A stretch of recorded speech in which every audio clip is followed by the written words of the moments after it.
Hi guys, so this is a more relaxed news bulletin today. I decided not to go cycling.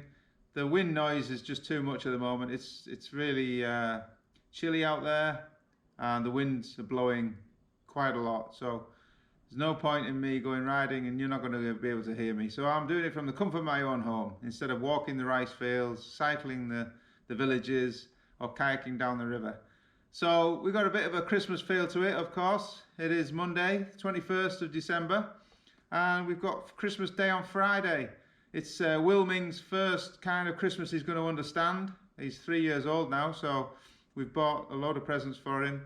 We've got a fake tree up in the house, and we've got a few decorations up. I'm not the best at decorating, to be honest, but I've done it, and it's there. We're the only house in the probably in about a 100-mile radius.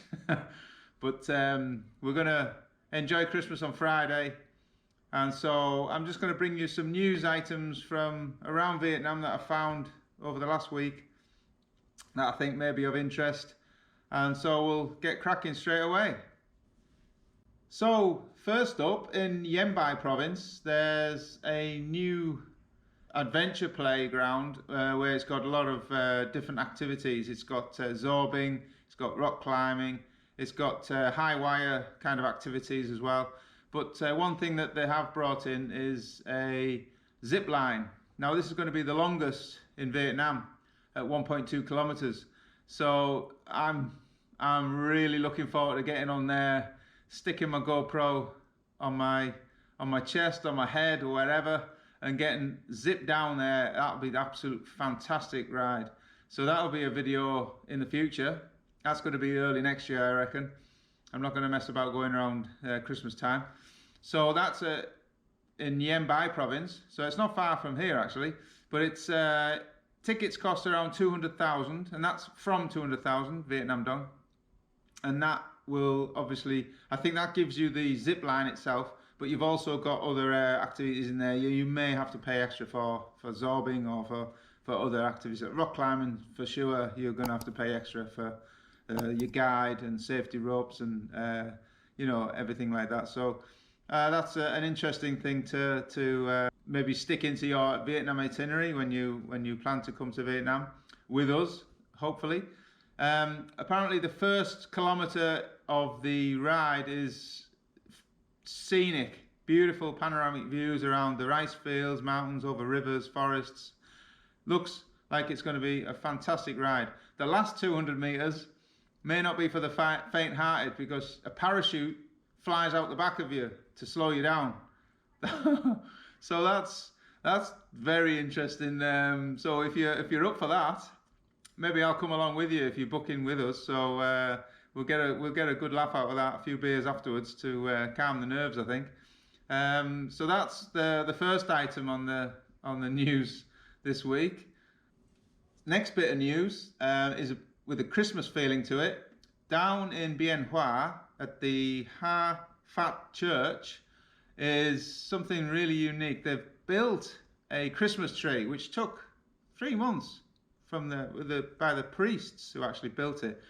They've made it out of conical hats, and it looks absolutely fantastic. It's 35 meters high and 2,340 conical hats, and each hat has a bauble and a light bulb inside, so it all lights up pretty well. Last year they built one. I think it was shorter. I think it was only about 25, 30 meters high. This one has topped that.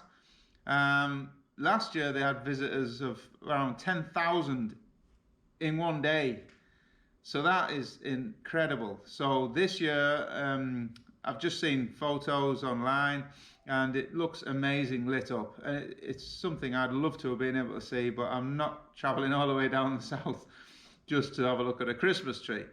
But it's just fantastic that it took them 3 months, as I say, and it's just an incredible achievement. So that's a great thing to see. There are some Vietnamese Christians, so you know, Christmas does have a place here in Vietnam. It's not as prominent as Buddhism, obviously, and that will be shown in future videos when we see Tet which is the Lunar New Year. But it's nice to see something about Christmas here.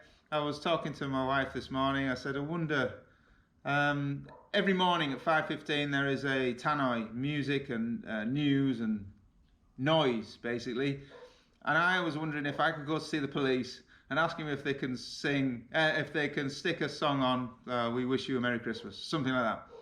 My wife didn't. My wife doesn't think my chances are that high, but you got to give it a go anyway. So I might be videoing early Friday morning with the tannoys blasting We Wish You a Merry Christmas. Doubtful, very doubtful. But anyway, that was the little bit of Christmas news. Next bit of news, down in Saigon, they're piloting a public bicycle incentive to try and get people to use less private cars and private motorbikes in the city. They're trying to get people to rent bicycles, which are going to be situated around District 1 and District 3. Now, there's going to be 388 bicycles at about 43 different stations, and it's going to cost around 10,000 per hour or 5,000 per half hour. It sounds like something that tried to be done in London with the public bicycles there available to, check out the city. It could be, with it being in District 1, it could be a good thing for tourists to just grab a bicycle for a few hours for £1. That's incredible. That's something that could be stuck into your itinerary when you're visiting Ho Chi Minh. You can just grab a bicycle. You'll need an app. Now, what I'm seeing is it's got to be linked to your bank account for the app. Now, that's suggesting it's mainly for Vietnamese. Of course, it's happening at the moment during the pandemic, so there are no foreign tourists. But I'm thinking if it is a bank account that's going to be linked to it, it may be also available to credit cards or debit cards. So that's possibly something in the future for foreign tourists to use when they arrive here. So that's going to be set up around bus stations, along pavements, and in District 1 and District 3. So that's quite good. Anything to try and get the motorbikes off the road. It's still a challenge because people have been doing it for years, but also Vietnamese ride bicycles, so it is a cultural thing to be riding a bicycle around Vietnam, so it could turn back into that culture. It's just that people are very busy. They need to be places fast. I know, I've been on the roads. I've ridden the roads for 10 years, for about 10 years now in Asia, and everyone's in a rush, a mad hurry to get everywhere. So maybe the bicycle isn't such a fast mode of transport for them, but it's a chance to maybe limit the carbon emissions, etc. So let's hope that comes into effect and it actually happens for a period of time. Okay, weather side of things, it's looking like there's a bit of frost up in the north. Now, I miss going out into the snow. I've lived in Germany, I've lived in Holland, I've obviously lived in the UK, and the winter time for me is fantastic. And when I was in Germany, I used to actually live in Munich, and we were just an hour or two away from the Alps, and we used to go snowboarding, skiing, what have you, weekends. Fantastic place to go, fantastic thing to do. Here, not going to get to do that, unfortunately. But when you hear news of temperatures of 0 degrees on Fancy Pan and 2 degrees up in Cao Bang and Ha Giang, places like that, there are chances that it could be snow, but alas, it's only a frosting apparently. So that's a little bit of weather news up there. Just to make sure that you're aware that the north of Vietnam does get cold. At the moment, I'm sat in a fleece, a hoodie. Outside is pretty chilly. Most houses aren't insulated, so whatever it is outside, it's the same inside, but not quite as harsh. But if you are coming in the winter time, like December, January, February time, and you are coming up north, do bring something that will keep you warm, because walking the streets at night, it will be quite windy, chilly, and you'll need to have something to wear. A number of times I've seen backpackers wear shorts and vests and flip-flops walking around, freezing themselves off. They obviously didn't look at the weather, or they just didn't want to bring more stuff. They're obviously travelling in from Laos or Thailand or somewhere, or Cambodia or something like that, and then they come in the north of Vietnam and they're freezing their bits off. Just be aware that it does get cold in Vietnam.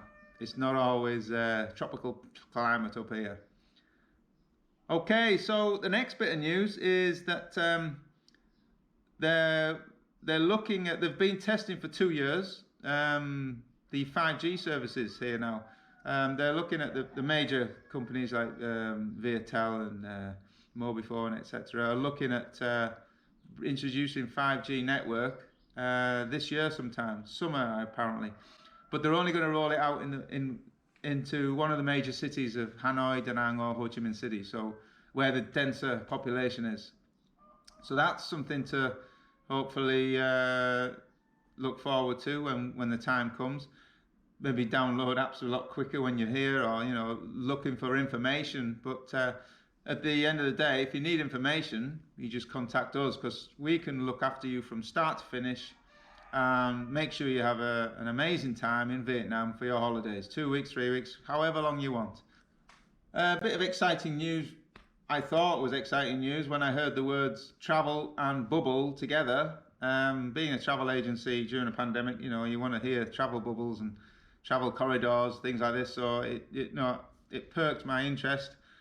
Basically, between Singapore and Vietnam, they've now agreed a two-way commercial travel system going on. Basically, it's only going to be for official travel and for business only. So unfortunately, it's not for the tourists, as we've had quite a few Singaporeans coming over for their holidays, even schoolmates who lived in Singapore coming over.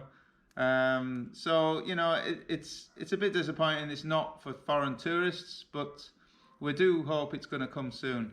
And the reason why Singapore have opened the doors, which actually they opened the doors to Vietnamese going to Singapore from about the 8th of October, is because of how well Vietnam have dealt with the COVID pandemic, with only 35 deaths, and most of them were elderly folks with underlying problems. So with 35 deaths, Singapore only have 29 deaths, so they've done really well as well. Also, they've had more cases than us, but still, it's a fantastic achievement from Singapore. So that's why they've set up a travel bubble for business and official purposes only. So that's a little bit of news. If you are a business person living in Singapore, fantastic.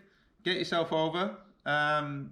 Give me a shout. Email me at the link below, booking@travelagenthanoi.com, and we can sort you out trips wherever you want to be when you're not working. You're obviously going to be working here in Hanoi or down in Ho Chi Minh. If you are interested in seeing some of Vietnam while you're here, give me a shout and we look after you. Okay, and now to a little bit of news about COVID.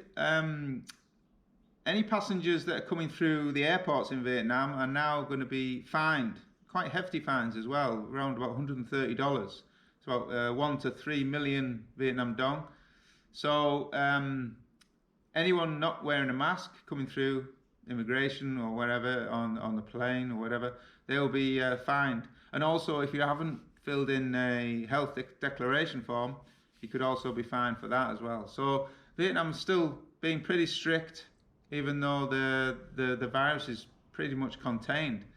The latest outbreak down in Ho Chi Minh City, I've heard the news that it's been about, since the 2nd of December, there's been no cross-community transmission. So that's fantastic news. So with that good news, still comes the added measures to combat it and keep it under control. And this is how Vietnam have dealt with it since the beginning, the very beginning. Not in April, not in May, not in June, like in some countries. in the beginning. So basically, they've suffered, but not as much as some other countries. And so, you know, for the restrictions that we do have here in Vietnam, it has benefited us a lot. So, you know, I mean, even a few days ago, I was shopping for Will and my wife. I was in the Aeon Mall in Long Bien. Now, as soon as I walked through the doors, I forgot I had my mask in my pocket, but I forgot to put it on. Now, there was a guard on there. She said, "Put your mask on." So I put my mask on. They sprayed my hands with sanitizer, and then they took my temperature reading from my forehead. And that was everybody that walks in and out of that, walks into the shopping malls. And that's all shopping malls, I believe. And so these kind of measures have been in place for a long time. And they're keeping on doing this. And this is the reason why Vietnam is going to be the country to come and visit next year. 2021 is Vietnam's year. Anyway, so that's the start of the COVID news. As I mentioned before, the Ho Chi Minh City have now been cleared of the virus now. The people that were in quarantine and self-isolation have now come out. There was only, I believe, only 4 cases. And out of all the 3,000 odd people that were tracked and traced, that's quite incredible. So we're lucky that it's been so low down there, and hopefully we can carry on. And 2021 is the beginning of a new chapter in Vietnam's life during a pandemic. Okay, and now down to COVID itself. Just a little bit of revised news from last week. I mentioned that the indigenous vaccine that Vietnam were developing had started its human trials. That is still true. That's still the case. But what I said in that news item, which is what I read in the news, was it was only going to take 6 months, and then they would start to roll it out. Unfortunately, that was a little bit premature. The actual length of time for the human trials is a lot longer than anticipated. So up until, it's going to take at least till February 2022 before they will actually finish the 3 phases of the trial. So up until February, we've got the first phase. The second phase will be February to August, and that will be between tested on individuals 12 years old to 75 years old. The first one will be 18 to 50, I believe, yeah. The third phase will be the same age group, but that will be from August onwards up to February 2022. So I'm hoping that actually we won't be needing this vaccine, but you know, they're obviously continuing to make sure they have their own backs covered with their own vaccine, just in case. We're hoping that the Oxford vaccine, which is what I believe Vietnam have bought into, is deemed safe and ready to use, so that we can start to vaccinate Vietnam. I don't know how many millions they've bought, but with Vietnam having nearly 100 million population, that's going to take some time. And I doubt they've got 200 million doses, because it takes 2 doses for the vaccine. So it's going to take some time. Maybe 2021 is on my part hoping, you know, because 2020 has been a terrible year, obviously, as a travel agent, but because we're online mainly, and we deal with customers online through emails and etc. We don't have an office. We have our business address here. We are able to continue and able to still offer fantastic holidays when the time comes. So we're here for the long term, the long haul. I'm just here with a cup of tea, waiting for it all to blow over. So with that, I would like to wish you a very, very Merry Christmas and a Happy New Year, and look out for my video on Wednesday, a little bit of a video of Christmas in Hanoi, where I went round the streets of Hanoi to show you how Christmas is shown off in Vietnam. So I look forward to seeing you soon. Take care and have a great Christmas. All the best. Cheers.